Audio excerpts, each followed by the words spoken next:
Марат Шамилевич, вот ваш татарский спортивный союз объединяет земляков, которых судьба разбросала по всему миру. И у нас есть еще один кандидат для вас. Попробуйте угадать, о ком я. Он очень любит узбекский плов. Родился в городе Андижан, Узбекской ССР.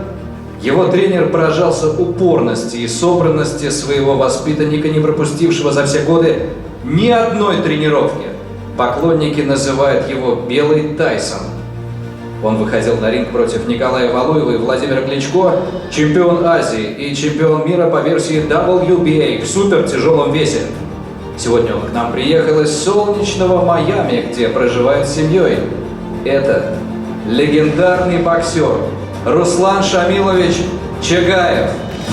Приглашаем его на сцену.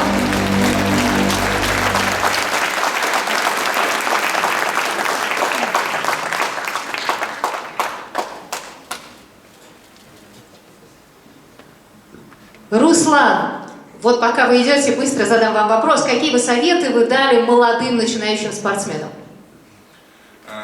Добрый день, уважаемые участники форума.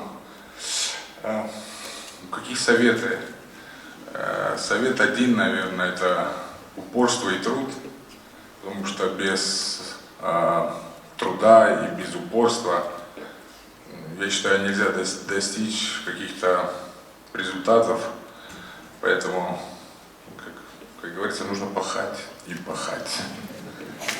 Ну, так. В первую очередь, хочу поблагодарить за приглашение на этот форум организаторов и вас, Руслан Нургалиевич. И, блин, я переживаю, мне было проще отбоксировать, честно говоря.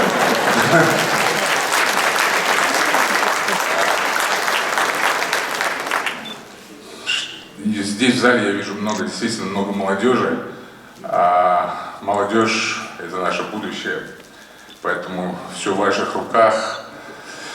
Я считаю, что вы должны сохранить наши древние национальные традиции, наш семейный уклад, и поэтому все, как сказать, в ваших руках, опять же повторюсь. У меня тоже 3 детей, 3 мальчика, и я их воспитываю так, чтобы они занимались спортом и учились, потому что образование и спорт, они должны идти параллельно, я считаю, и невозможно чего-то достичь, будучи неграмотным или будучи физически несильным. Поэтому занимайтесь спортом. Сейчас вот мы тоже в Казани на прошлой неделе провели турнир М13, и я сейчас выступал уже в роли как организатора, а не участника соревнований. Также при помощи Рустама Нургалиевича, вам большое спасибо еще раз, Рустам Нургалиевич. И я вам скажу, что это совсем другая сторона медали, и нужно, чувствуешь себя совсем по-другому. Поэтому как-то вот так все. Спасибо большое. Спасибо, чемпион!